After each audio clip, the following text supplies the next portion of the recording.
Hi, good afternoon or evening here on the 30th of December 2016 from beautiful Gonzales Bay. Full view.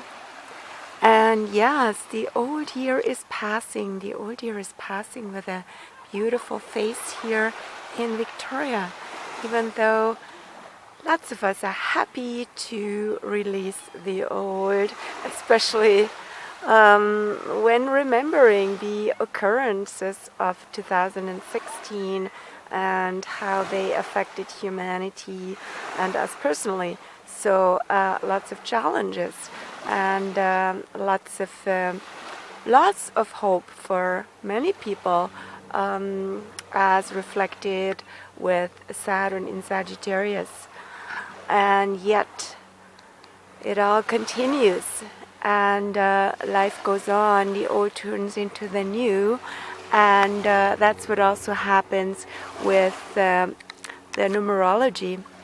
Since 2016 is a 9-year, if you add up 2016, you come to 9, and 2017 will be a 1-year. 2017 is 10, and that goes to 1. And yes, we're already in the transition to the new, with the Capricorn new moon that we had yesterday, 29th. It was already on the 28th here on the west coast. And here's me on the rocks or by the wall here today, taking in sunshine, getting in this beautiful, precious, free resource. No, it's not just a resource, it's a light, it's a power, it's energy, it's pure spirit. Yes, and that is also now with Mercury behind the sun. If you look at the sun, if you look at the direction of the sun, Mercury is right next to the sun, but now behind the sun. And it was before the sun, for the Mercury retrograde. The Mercury retrograde always has the effect that Mercury that is ahead of the sun in the zodiac will be lassoed in to go behind the sun. And what does that mean? It's just a fact from Earth perspective. But the theme is that the mind, with all its fabrications and its power, it's leading, running the show, leading us so much in life, is now again on the back seat, and the sun is in the driver's seat. So in other words, spirit, consciousness, the heart is what guides us, and mind follows. So that happened. A new Mercury, it's also called Sun Mercury conjunct, like a new moon.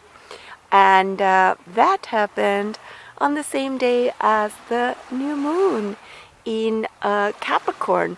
Sun, moon, and Mercury in Capricorn on the 28th, just 2 days ago. And so also on the 29th, yesterday, Uranus turned around from retrograde to direct. It was retrograde since end of July 29th until December 29th.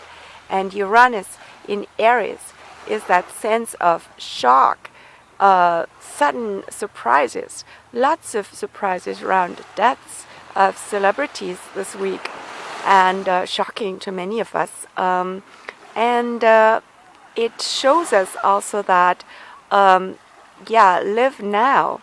It can end any time, and this is what matters. Be here, be fully here, and also start from here, start from the heart and from your pure, authentic spirit, which is Uranus in Aries.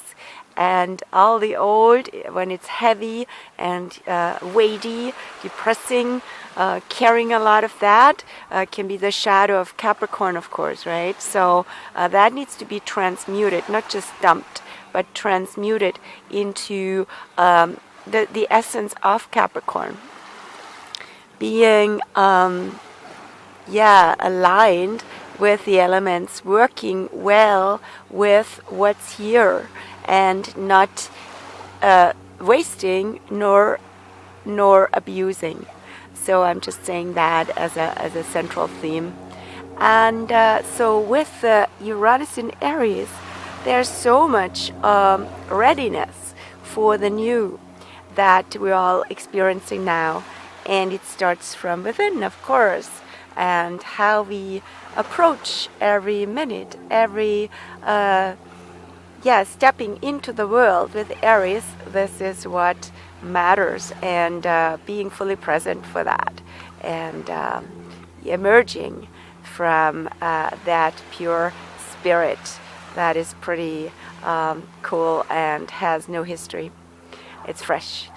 And lots of people are talking these days about New Year's resolutions, or even just intentions on a monthly basis for the new moon. To this I say intentions, resolutions. That whole theme, or that way of looking at it, is actually pretty masculine, because it is very much, this is what I want and what I'm going for. And so it's very dynamic, forward motion. There, I feel it needs to be balanced, and that's what nature does with the yin side of it. And yin, in that regard, is reception, intention and reception, putting energy out and receiving, just like the ocean does. And so what are we receiving and conceiving these days at the transition calendar-wise into a new moon, and new moon-wise into a new cycle, as the sun is now slowly climbing from northern perspective, northern hemisphere perspective, climbing on the ecliptic. The light is returning. What's coming in? What are you conceiving? And to blend the two in beautiful alchemy. Reception, conception, intention, yin and yang. Very much also apropos Jupiter in Libra these days. Interesting, that couple was walking by at the same time. So Jupiter's in Libra since September 9th until 2016, until October 10th, 2017. Easy to remember. And so balance, right partnership and relationship. The themes in equal measure and harmony, finding that from within and appreciating it already being there. Look at this beautiful alignment, balance, harmonizing effect of the water, the ocean reaching out to the horizon. So that's my closure for today. And I wish you a beautiful, balanced, harmonious, authentic, freshly, freely spirited New Year 2017. See you there, if not before. Bye.